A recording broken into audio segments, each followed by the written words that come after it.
Sa kasagsagan ng malakas na ulan kanina halos pasukin na ng baha ang bahay na ito sa Cainta. Pagdungaw sa labas, mistulang ilog na pala ang kalsada. Yung tubig sa amin, nasa gate na. Okay. Ang bahay namang ito sa Giginto, Bulacan, tuluyan ang pinasok ng tubig. Sinabayan daw kasi ng high tide ang malakas na ulan kahapon. Lahat ng gamit namin nakataas na po sa higaan namin. Kami po halos wala nang matulugan dahil nakataas po lahat ng gamit.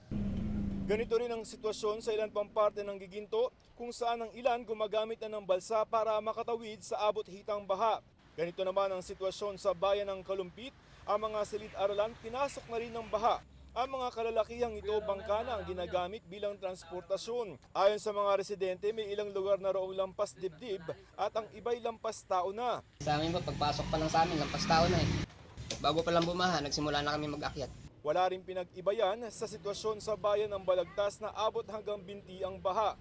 Pahirapan din ang pagdaan ng mga maliliit na sasakyan. Abot ng tubig maski ang mga nasa loob na ng tricycle. Sa bayan ng Bulacan, halos 100 pamilya ng inilikas at kasalukuyang tumutuloy sa mga eskwelahan at simbahan.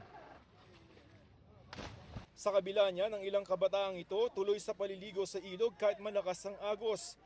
May mga bahay na rin sa Malolos na pinasok na ng abot binting baha. Mistulang ilog na rin ang mga kalsada. Kita naman sa drone video na ito ang lawak ng bahang pumerwisyo sa mga residente ng Florida Blanca sa Pampanga. Abot baywang ang lalim niyan sa ilang mga kalsada. Meron ding umabot hanggang dibdib matapos bumigay ang ilang dike sa Porac River. Binahari ng ilang lugar sa bayan ng Macabebe. Pati na sa bayan ng Masantol kung saan napunta sa kalsada ang umapaw na tubig mula palaisdaan.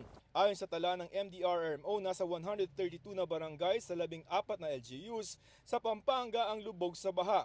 Ganyan din ang sitwasyon sa Calamba, Laguna kung saan ang ilang motorista umaatras na lamang kaysa mabalahaw.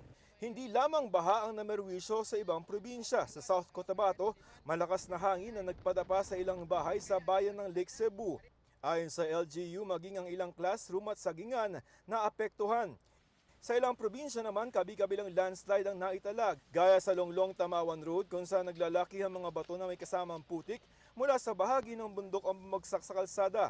Wala namang nasaktan sa insidente pero nagdulot ito ng matinding trapiko. Nakapagtala rin ng pagguho ng lupa sa ilang lugar sa Batanes, pati na sa Lebac, Sultan Kudarat. Para sa GMA Integrated News, Joseph Morong, Nakatutok 24 Oras.